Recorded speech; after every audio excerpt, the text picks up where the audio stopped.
जाना था जापान, पहुंच गए चीन। अशोक कुमार जी का ये बहुचर्चित गाना आपने जरूर सुना होगा। पर आज का डिस्कशन इस गाने के बारे में नहीं है, बल्कि उन लोगों के बारे में है जो फ्यूचर में खुद को इस लाइन के साथ बिल्कुल भी रिलेट नहीं करना चाहेंगे। क्या आप करना चाहेंगे? शायद नहीं। आपके आसपास बहुत सारे लोग ऐसे होते होंगे जिनका गोल होता है पढ़ाई करना और एक जॉब ज्वाइन करना। अब आप कहेंगे हाँ ऐसा ही होता है, सरवाइव करने के लिए जॉब तो जरूरी है, तभी तो हम सालों किताबें पढ़ते हैं। पर चलो, ऐसे लोग क्लियर होते हैं कि उनको एक जॉब लेनी है बस। पर हमारे आसपास कुछ ऐसे लोग भी होते हैं जो करना तो कुछ चाहते हैं और कर कुछ और रहे होते हैं, शायद फैमिली प्रेशर की वजह से। इनमें से ही कुछ लोग ऐसे भी निकलते हैं जो इस प्रेशर की परवाह नहीं करते हैं और कुछ ऐसा कर जाते हैं जो दूसरे लोग सोचते तक नहीं है। और ऐसे ही हैं हमारे ऑथर एलेक्स बनियन, जो इस प्रेशर को पार करके वो कर पाए जो वो करना चाहते थे।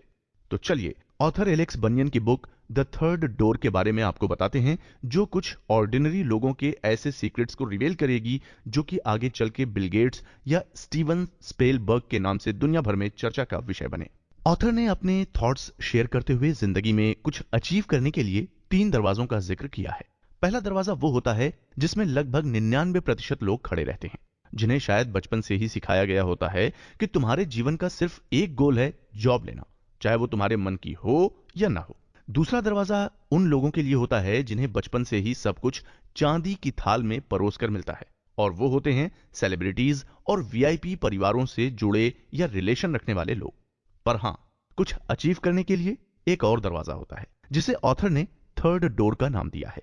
ये डोर उनके लिए होता है जो सक्सेस के लिए भूखे होते हैं, पर इस दरवाजे को पार करना इतना भी आसान नहीं कि बस कहा खुल जा सिमसिम और दरवाजा खुल गया। अगर कहें तो ये दरवाजा इतना टाइट बंद होता है कि आपकी थोड़ी सी कोशिश तो इसको हिला भी नहीं पाएगी। पर ऐसा नहीं है कि आप इसे खोल नहीं सकते, आप इसे खोल सकते हैं अगर आप तब तक कोशिश करते रहें जब तक ये टूट ना जाए या फिर खुल ना जाए। सफलता की चाबी भी आपके हाथ में ही है। जी हां, आपके हाथ में ही है, और वो है आपकी कोशिश। हो सकता है कि आपने सक्सेसफुल लोगों की बहुत सारी बायोग्राफीज पढ़ी होंगी या सुनी होंगी, ऑथर ने भी पढ़ी थी, पर उसे ये जवाब नहीं मिला कि कैसे इन बड़े कामयाब लोगों ने अपने करियर का फर्स्ट स्टेप लिया। लेकिन इस बुक समरी में आप जानेंगे कि कैसे आप अपने करियर के फर्स्ट स्टेप को लॉन्च कर सकते हैं। आप जानेंगे कि पहला स्टेप लेते ही दरवाजे खुद ब खुद खुलते जाएंगे। अगर आप भी कामयाबी के लिए भूखे हैं और अपने पहले स्टेप से घबरा रहे हैं, तो चलिए नेक्स्ट एपिसोड की तरफ बढ़ते हैं और थर्ड डोर को खोलने की चाबी को पाने की कोशिश करते हैं। शर्मा जी के बेटे ने नीट क्लियर कर लिया, तो दूसरी तरफ से आवाज आती है मल्होत्रा जी की बेटी ने आईआईटी जेईई का एग्जाम क्लियर कर लिया। पता नहीं लोगों के बच्चे ऐसे मेहनती कैसे होते हैं। और कुछ बच्चे तो ऐसे होते हैं कि उनको सुबह 6 बजे भी पकड़ पकड़ के उठाना पड़ता है। अब अगर आइडिया लगाइए तो इस कन्वर्सेशन का मतलब इंफॉर्मेशन शेयर करना तो बिल्कुल नहीं होता, बल्कि दूसरे कमरे में बैठे खुद के बच्चों को चेतावनी देना होता है कि तुम्हें भी ऐसा ही कुछ करना है, नहीं तो तुम्हारी जिंदगी का कोई मतलब नहीं है। इसे कहते हैं कंपैरिजन करके बच्चों पर प्रेशर बनाना। तो दूसरी तरफ किसी और की मम्मी पापा की पुरानी शर्ट की दुहाई दे रही होती हैं और कह रही होती हैं कि देखो, तुम्हारी वजह से पापा वही पुराने शूज और वही गली हुई शर्ट ऑफिस के लिए पहनते हैं। अगर तुम डॉक्टर नहीं बने तो पापा की मेहनत बेकार हो जाएगी। इसे कहते हैं इमोशनली प्रेशराइज करना। और हो सकता है कि कहीं और हिटलर की तानाशाही हो रही हो और बच्चों को कहा जाता हो कि डॉक्टर ही बनना है, वरना अपनी शक्ल मत दिखाना, या कोई और तरह का डर दिखाया जा रहा हो। इसे कहते हैं बच्चे को डराना या धमकाना। हमारे ऑथर के साथ भी कुछ ऐसा ही हुआ। वो कहते हैं कि वो भी पैदा होते ही अपनी बैक पर एमडी का लेवल लगा के आए थे, इसलिए उन्होंने भी डॉक्टर बनने के लिए बहुत मेहनत की और एंड में यूनिवर्सिटी में एडमिशन भी ले लिया। पर हुआ ये कि एलेक्स ने बुक्स को पढ़ने की बजाय अपनी रूम की सीलिंग को घोरना शुरू कर दिया, मानो वो अपने किसी बेस्ट फ्रेंड से कुछ सवालों के जवाब मांग रहे हों और बदले में उनको अपने दोस्त की इरिटेट करने वाली चुप्पी मिल रही हो। आप भी कई बार खुद से सवाल करते होंगे कि मुझे ये सब्जेक्ट नहीं पढ़ना क्योंकि शायद मैं इसके लिए नहीं बना या बनी। पर अपने घर वालों का प्रेशर आपके हाथ बांध लेता होगा। ऑथर भी घंटों सीलिंग को देखते रहते और सोचते रहते कि इस सिचुएशन से वो कैसे निकलेंगे। कई बार आप बुक्स के जितना करीब जाना चाहते हैं, आप उनसे उतना ही रिपेल होते जाते हैं। इसका मतलब ये नहीं होता कि आप थक चुके हैं, बल्कि हो सकता है कि ये सब्जेक्ट आपको बोर करता हो। कई बार बचपन से हम दूसरों के दिए हुए लेवल को ही सच मान लेते हैं। अगर पेरेंट्स ने कहा कि आपको इंजीनियर बनना है या डॉक्टर बनना है, हम इसी चीज को सच मानकर लगे रहते हैं और खुद के इंटरेस्ट को जान ही नहीं पाते हैं। जिसकी वजह से हम जो करते हैं उससे बोर हो जाते हैं। ऐसा ही ऑथर के साथ भी हुआ। ऑथर के पेरेंट्स उसकी यूएससी की एडमिशन का खर्च नहीं उठा सकते थे, पर फिर भी बेटे को डॉक्टर बनाने के लिए उन्होंने कैसे भी करके उसे यूनिवर्सिटी भेजा। पर प्रॉब्लम तो तब हुई जब एलेक्स को बायोलॉजी की बुक्स देखते ही पढ़ने का नहीं बल्कि उनको कभी ना देखने का मन होने लगा। सब्जेक्ट में लैक ऑफ इंटरेस्ट और पेरेंट्स को धोखा देने का गिल्ट उसे कंफ्यूज कर रहा था। उसने भी आप लोगों की तरह यही सोचा कि पेरेंट्स ने सब कुछ उसके लिए सैक्रिफाइस किया है, वो उनको धोखा नहीं दे सकता है। इसलिए जैसे तैसे फिर से खुद को मोटिवेट किया और फिर लाइब्रेरी पहुंचा अपनी बायोलॉजी की बुक्स के साथ। पर शायद ये इतना आसान नहीं था। वो नहीं कर पा रहा था। जितना वो पढ़ने की कोशिश करता उतना ही वो ड्रेन होता जाता। उसने सोचा ऐसे तो काम नहीं बनेगा, उसको कुछ ऐसा करना चाहिए जिससे वो इंस्पायर हो सके। तो उसने लाइब्रेरी में बायोग्राफी वाले सेक्शन की तरफ रुख किया। आप भी कई बार खुद को मोटिवेट करने के लिए कई तरीके अपनाते हैं। कभी किसी फोटो को सहारा बनाते हैं, तो कभी कोई मोटिवेशनल स्पीच सुनते हैं, तो कभी बुक्स पढ़ते हैं। कभी कभी तो ऐसा होता है कि कोई मोटिवेशनल मूवी देखते ही आप बस सोच लेते हैं कि बस अब या तो आर या पार। पर कुछ घंटों या कुछ दिनों बाद आप फिर बैक टू नॉर्मल आ जाते हैं, क्योंकि मोटिवेशन मोमेंट्री होती है। जब आप कुछ करने के लिए इंस्पायर हो जाते हैं तो बाहर से किसी मोटिवेशन की जरूरत नहीं होती। आप खुद ही खुद को प्रोत्साहित करने के लिए काफी हैं। ऑथर के साथ भी कुछ ऐसा ही हो रहा था। वो लाइब्रेरी के बायोग्राफी के सेक्शन में अपने सवालों के जवाब नहीं ढूंढ पा रहे थे। बिल गेट्स, स्टीवन स्पीलबर्ग और इसके बाद कई बायोग्राफी पढ़ने के बाद भी एलेक्स को लग रहा था कि वो माउंट एवरेस्ट की चोटी के ठीक नीचे खड़े होकर उसे नीचे से बस देख रहे हैं। पर यह पता नहीं कि आगे बढ़ने के लिए पहला स्टेप लें कैसे। उनको ऐसे लग रहा था कि किसी भी किताब में इस कंफ्यूज्ड स्टेट से जिसमें ऑथर उस वक्त थे का जवाब नहीं है। बस यही मोमेंट था कि ऑथर के दिमाग की घंटी बजती है। वो सोचते हैं कि क्यों ना इसका आंसर मैं खुद खोज निकालूं। कुछ दिनों तक ऑथर इसको टालते रहे, पर इस आइडिया ने उनके दिमाग में घर कर लिया और उन्होंने ठान लिया कि ये जवाब वो खुद ढूंढेंगे। इसके लिए वो खुद बिल गेट्स जैसे लोगों का इंटरव्यू लेने का सोचने लगे। उन्होंने पाया कि घर की सीलिंग को घूरने वाले सिर्फ अकेले वो नहीं हैं, ऐसे और भी बहुत से हैं जो अपने सवालों के जवाब चाहते हैं। ऑथर ने मन बना लिया कि अब वो कामयाब लोगों के इंटरव्यू जरूर करेंगे और अपने जैसे लोगों की मदद भी करेंगे। आप में से कई लोगों को भी एलेक्स की तरह कई आइडियाज आते होंगे, पर आप एग्जीक्यूट नहीं कर पाते होंगे। और क्यों नहीं कर पाते होंगे? क्योंकि आपके पास पैसे नहीं होते हैं और घर वालों से मांग नहीं सकते। अगर मांगने की हिम्मत कर भी ली तो घर वाले कहेंगे कि ऐसे फालतू के कामों के लिए हमारे पास पैसे नहीं है। अब वो भी गलत नहीं है। पैसे कमाने में जो मेहनत लगती है वो कमाने वाले को ही पता होती है। एलेक्स को भी पता था कि अगर वो बिल गेट्स जैसे बड़े लोगों का इंटरव्यू करना चाहते हैं तो उसमें उसे मेहनत तो लगेगी ही, साथ में पैसे की भी जरूरत होगी। अब ऐसा तो होता नहीं ना कि वो सीधे फोन घुमाता और इंटरव्यू मिनटों में शेड्यूल हो जाता।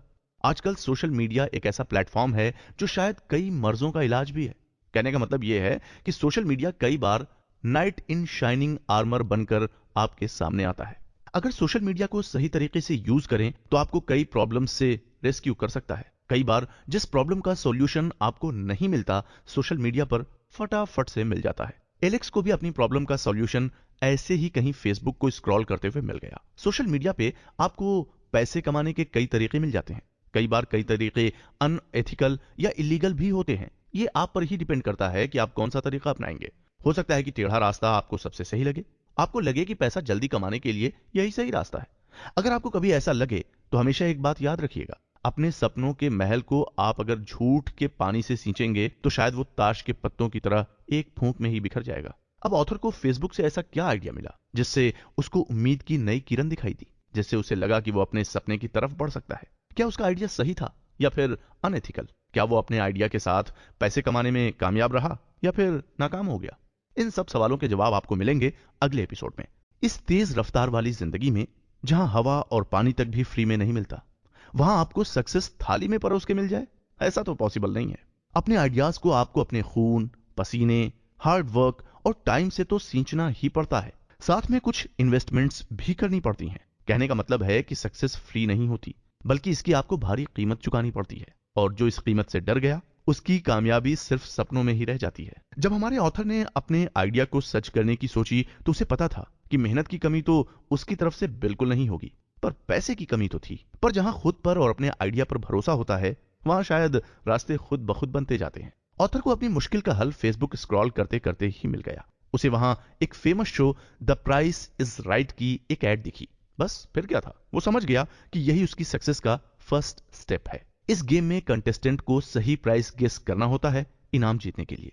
पर हजारों लोगों में से सिलेक्ट होना इतना आसान भी नहीं था। हो सकता है कि जो रास्ता आपने चुना हो वो मुश्किल हो, पर आपको बस यही याद रखना है कि नथिंग इज इम्पॉसिबल, बस कदम बढ़ाने की देरी है। अगर रास्ते में अंधेरा है तो शायद जुगनुओं की भी कमी नहीं है।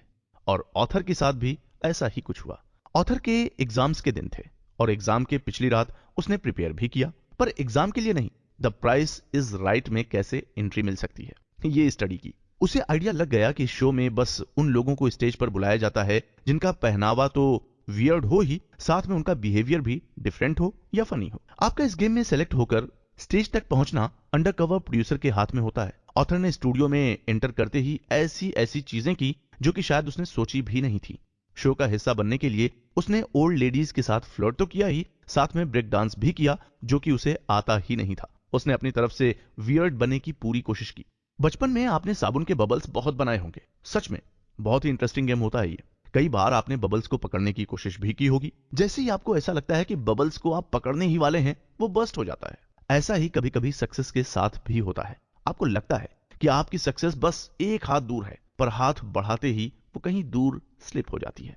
ऐसा ही कुछ हुआ एलेक्स के साथ। सारी कोशिशों के बाद जब वो प्रोड्यूसर के सामने इंटरव्यू के लिए आया, उसने अपनी इंट्रोडक्शन दी, पर प्रोड्यूसर ने उसमें कोई इंटरेस्ट नहीं दिखाया। पर एलेक्स ये कीमती मौका गंवा नहीं सकता था। तो उसे लगा कि हो सकता है कि प्रोड्यूसर के साथ फिजिकल कांटेक्ट उसको रेस्क्यू कर ले। वो कैसे भी उससे एक हैंडशेक करना चाहता था। उसने किया भी, और इस हैंडशेक के दौरान प्रोड्यूसर की अटेंशन के लिए पूरी कोशिश भी की। पर प्रोड्यूसर ने अपने असिस्टेंट को उसकी सिलेक्शन का कोई हिंट नहीं दिया और उसने कुछ क्लिप बोर्ड पर लिखा भी नहीं।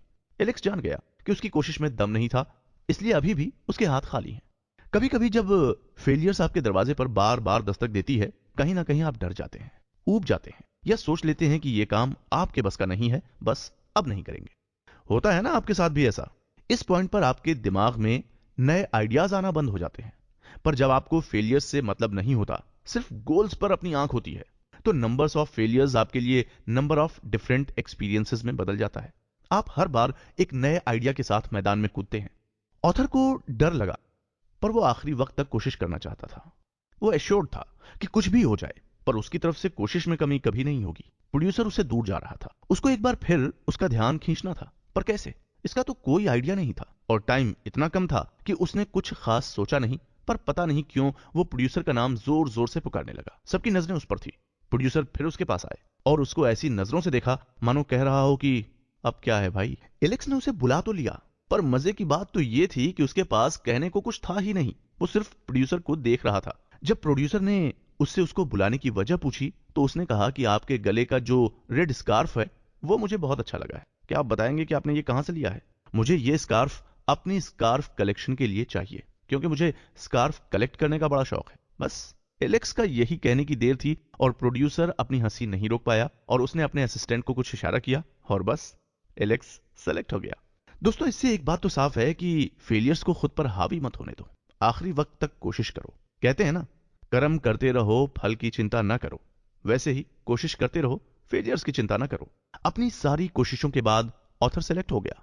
उसने अपने एग्जाम्स को सैक्रिफाइस करके रात भर द प्राइस इज राइट में कंटेस्टेंट बनने की जो मेहनत की थी वो कामयाब रही। पर कहते हैं कि पहला स्टेप पार करने का यह मतलब नहीं कि सक्सेस आपकी हो गई है।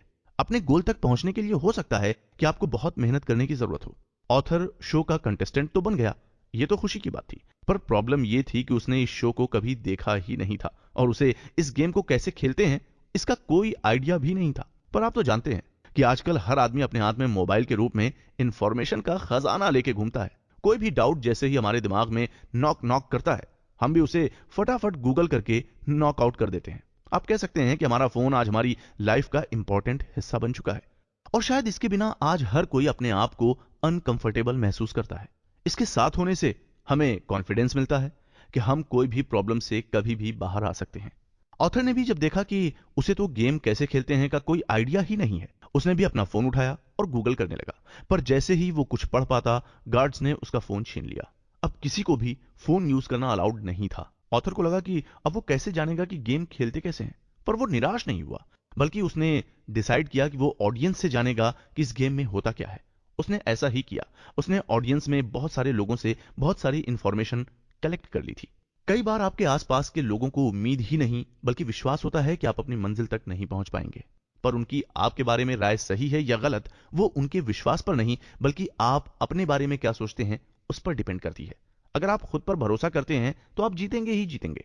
ऑडियंस में बहुत सारे बैठे हुए लोगों को यह बिल्कुल भी विश्वास नहीं था कि एलेक्स लास्ट राउंड में पहुंच सकता है, पर वो उस राउंड तक पहुंचा और सही प्राइस गेस करके उसने एक स्टनिंग सेल्स बोट को अपने नाम भी कर लिया। जीत की लकीर अपने हाथों में ढूंढने वाले नहीं बल्कि जीत का जज्बा रखने वाले सक्सेस का मीठा स्वाद चखते हैं।